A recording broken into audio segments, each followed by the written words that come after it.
Hello everyone, welcome to our channel education hotspot. So class 12th NCERT की series में हम लोग chapter 6 the challenges of cultural diversity के box cover कर रहे थे। लास्ट वीडियो तक हम लोग 6.6 तक बॉक्स कवर कर चुके हैं and in this video we are going to cover box number 6.7 and 6.8। अब बॉक्स से कितने इंपॉर्टेंट है कितने नहीं है, तो सबसे पहली बात, जब चैप्टर में दिए हैं, आपकी बुक में मेंशन है, तो इनकी रिलेवेंस होती है। यहाँ पे जो बॉक्स में कंटेंट है उससे क्वेश्चन बन सकते हैं। सेकेंड थिंग, नंबर चाहिए उसके लिए, तो इंपॉर्टेंट है ही है। पूरे चैप्टर की कंसेप्ट क्लियरिटी के लिए, इन डेप्थ एनालिसिस के लिए आप इन बॉक्स को छोड़ के नहीं जा सकते हैं एग्जाम में। एंड फॉर दोज स्टूडेंट जो ये वीडियो 12th क्लास के लिए नहीं है, आगे किसी कॉम्पिटेटिव एग्जाम लाइक यूपीएससी के लिए या फिर आप यूजीसी नेट के लिए देख रहे हैं, तो आपके लिए तो ये छोड़ना बिल्कुल भी एक वाइज डिसीजन नहीं है। आपको जब अंडरस्टैंडिंग के लिए पढ़नी है, कोई चीज समझने के लिए पढ़नी है, तो आप उसको छोड़ छोड़ के नहीं पढ़ सकते हैं। आपको वहां पे डिटेल में पढ़ना इंपॉर्टेंट हो जाता है। तो यहाँ पे हम लोग बॉक्स 6.7 देखेंगे। So this is doctor Ambedkar on the protection of minorities. अब वी नो कि डॉक्टर अंबेडकर जो है, he is known as the father of our constitution. Constitution में से बहुत सारे प्रोविजन मेंशन है माइनॉरिटीज के लिए, जो माइनॉरिटी के राइट को प्रोटेक्ट करते हैं। तो यहाँ पे क्या बोला गया है, to diehard who have developed a kind of fanaticism against minority protection, I would like to say two things. One is that minorities are an explosive force which if it erupts can blow up the whole fabric of the state. ये बहुत ज्यादा explosive force है। अगर इसको क्या करा गया, अगर आप यहाँ करोगे तो ये पूरे सबको जला के रख देगी। मतलब फील नहीं कर पा रहे हो आप, बट यहाँ पे बोला गया कि this is a very serious situation. ठीक है, तो अगर इसको हवा दी जाएगी तो ये बहुत ज्यादा क्या कर सकती है, सब कुछ जला के नष्ट कर सकती है। The history of Europe bears ample and appalling testimony to this fact. Europe में ये चीज काफी हद तक देखी भी गई है। The other is that the minorities in India have agreed to place their existence in the hand of the majority.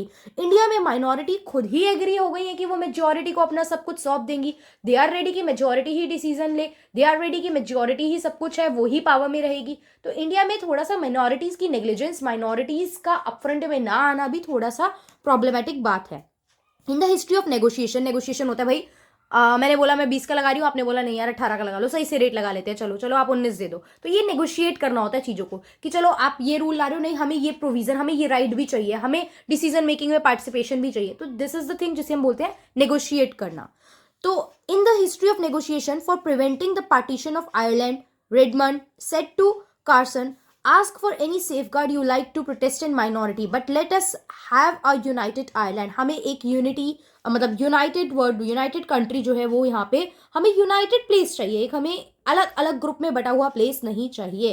Carson reply was, damn you safeguards, we don't want to be ruled by you. हमें तुमसे rule नहीं होना है।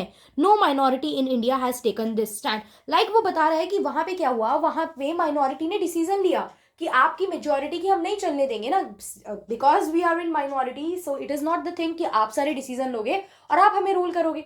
You will be the dominant caste और the dominant group, और हम सब चीजें सुनेंगे और सहेंगे।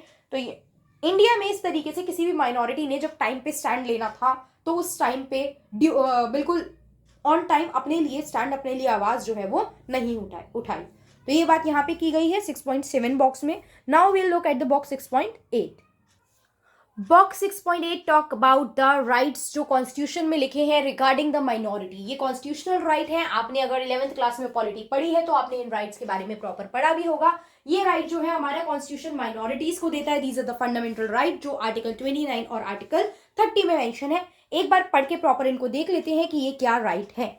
आर्टिकल 29 क्या कहता है, any section of the citizen residing in the territory of India और any part thereof, India में रहने वाला, इंडिया के किसी भी पार्ट में रहने वाला कोई भी citizen having a distinct language, script और कल्चर ऑफ इट्स ओन, जिसकी अपनी खुद की लैंग्वेज, स्क्रिप्ट या कल्चर है, shall have the right to conserve the same. भाई आप अपनी चीजों को कंजर्व करके, प्रोटेक्ट करके चल सकते हो। आपको जबरदस्ती नहीं बोला जाएगा कि आप इसको छोड़ो और दूसरी चीज सीखो। आप अपनी लैंग्वेज, अपनी राइट, अपनी स्क्रिप्ट को आगे कंटिन्यूटी में रख सकते हो और उसको बचा के रखो। No citizen shall be denied admission into any educational institution maintained by the state or received out of the state fund on ground only of the religion, race, caste, language और एनी ऑफ दैम। हम किसी भी government, किसी भी institution में, किसी भी जाति, धर्म, भाषा, कास्ट के बेसिस पे आप मना नहीं करेंगे कि आप इस धर्म के हो, आप इस जाति के हो, तो हम आपको एडमिशन नहीं देंगे। तो इस बेसिस पे भेदभाव कभी भी नहीं होगा। और यही राइट कॉन्स्टिट्यूशन बना तो लिख दिए गए थे जिससे कि माइनॉरिटीज जो है आज मेन स्ट्रीम में आती हुई दिख रही हैं। अगर ये स्टेप तब ना लिया जाता, कॉन्स्टिट्यूशन में माइनॉरिटी के राइट को प्रोटेक्ट नहीं किया जाता, इनको लीगली प्रोटेक्ट नहीं किया जाता, तो बहुत लंबे समय तक क्या पता वो एक्सप्लॉयटेशन चलता आता। और एक समय बहुत ज्यादा, जब चीज क्या होता है, बहुत ज्यादा टाइटली प्रेस करके रखते हो, छूटती है तो एकदम तेजी में छूटती है ना, तो कभी आगे जाके यहाँ पे बहुत मेजर हमें रिवोल्ट और रिवोल्यूशन काइंड ऑफ देखने को मिलता। लेकिन चीजें प्रोटेक्ट कर दी गई थी जिस टाइम पे क्या लीगल फ्रेमवर्क दे दिया गया था, जब कॉन्स्टिट्यूशन बना तभी। आर्टिकल 30 क्या कहता है? All minorities whether based on religion और लैंग्वेज, या तो रिलीजन पे बेस हो या लैंग्वेज पे बेस हो, shall have the right to establish and administer educational institution of their choice. अपनी चॉइस के एजुकेशनल इंस्टीट्यूशन जो है वो बना सकते हैं। आप देखते हो सिख माइनॉरिटी स्कूल होता है, क्रिश्चियन माइनॉरिटी स्कूल है, मुस्लिम माइनॉरिटी स्कूल है, so they can create their educational institution. ये लिखा हुआ है कॉन्स्टिट्यूशन में, आप पढ़ रहे हो आर्टिकल में।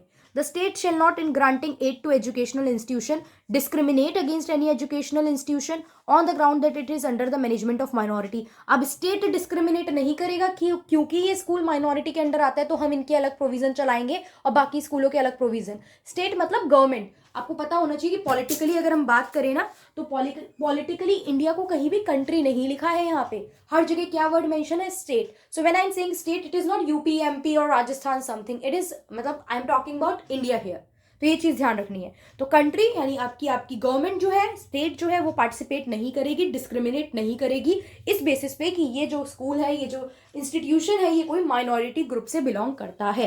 वेदर बेस्ड ऑन रिलीजन और लैंग्वेज, या तो वो रिलीजन के बेसिस पे माइनॉरिटी है या फिर लैंग्वेज के बेस पे माइनॉरिटी रन करती है। सो आई होप ये आर्टिकल 29 एंड आर्टिकल 30 क्लियर हो गए होंगे। तो यहाँ पे पॉलिटिकल रिगार्डिंग की कैसे आपके माइनॉरिटी के राइट को हम लीगली पॉलिटिकली जो है वो सेफगार्ड करके चल रहे हैं। सो आई होप अच्छे से क्लियर होगा यहाँ पे। So this is all for this video. Box 6.7 and 8 कवर कर लिया है। नेक्स्ट वीडियो में 6.9 and 10 cover, and then the whole box of this chapter will be covered.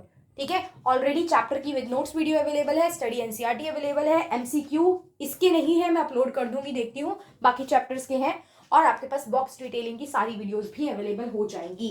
तो 40 मतलब आपको जो मार्क्स है यहाँ पे 40 में से 40 मार्क्स के लिए हम लोग तैयारी बहुत स्ट्रांगली कर रहे हैं। सो अब आप लोगों को भी अच्छे से सारी वीडियोस देख के, पढ़ के, रिवीजन करके मैक्सिमम टाइम एक अच्छा स्कोर एग्जाम में लेके आना है। So that's all for this video. Thank you for watching.